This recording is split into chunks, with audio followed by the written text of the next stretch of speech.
gündəlik davranışınızı, sağlamlığınızla bağlı bütün detalları və şəxsi həyatınızın bir çox məqamını Dövlət Təhlükəsizlik Xidməti bir ekranda izləyə bilər. Bu qanunidirmi?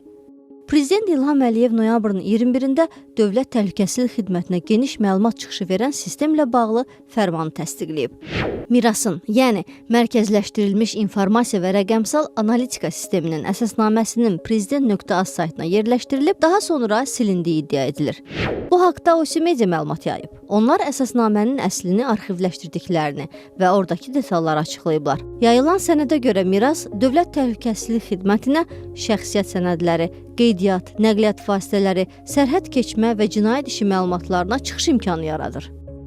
Sistem ailə, vətəndaşlıq statusu, miqrasiya, sağlamlıq qeydiyyatları, sosial ödənişlər, məşğulluq, vergi və kommunal xidmət məlumatlarını da vahid platformada birləşdirməyi nəzərdə tutur. Mirasa Qarabağ və Şərqi Zəngəzura səfərlər, eləcə də təhlükəsiz şəhər kameralarının real vaxt video qeydləri kimi məlumatlar da daxil ediləcək. Azərbaycanda şəxsi həyat və fərdi məlumatlar konstitusiya və ölkənin tərəfdaş olduğu beynəlxalq insan hüquqları konvensiyaları ilə qorunur. Fərdi məlumatlar haqqında qanuna görə sağlamlıq, dini etiqad, ailə həyatı və ya məhkumluq məlumatları xüsusi kateqoriyalı sayılır və yalnız qanun, razılıq, açıq məlumat və ya həyati vacib hallarda toplana bilər, sonra dərhal məhv edilməlidir.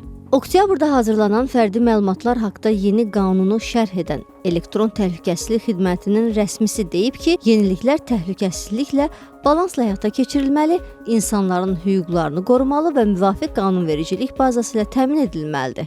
Hüquqşünas Emin Abbasov isə deyir ki, sözü gedən layihə ictimai müzakirəyə çıxarılmadığı üçün onun beynəlxalq standartlara uyğunluğu sual altındadır. Mirasla bağlı əsasnaməyə gəldikdə Abbasovun fikrincə orada problem çox qatlıdır və bir nəfər haqda bütün həyatı sferaları eyni mərkəzə toplayır. Əsas təhlükə belə həcmdə məlumatların hüquqi və institusional nəzarət olmadan siyasi, repressiv və selektiv məqsədlərlə istifadə oluna bilməsidir. Bir çox demokratik ölkələrdə belə vahid total inteqrasiya icazə verilmir. Çünki bu profilin kütləvi nəzarət və sui-istifadə risklərini artırır. Hətta təhlükəsizlik məqsədi ilə məlumat inteqrasiyası mövcud olsa da, məlumat kateqoriyaları daha dardır. Xüsusi kateqoriyalı məlumatlara giriş ciddi məhdudlaşdırılır və bu prosesin üzərində müstəqil nəzarət orqanları fəaliyyət göstərir.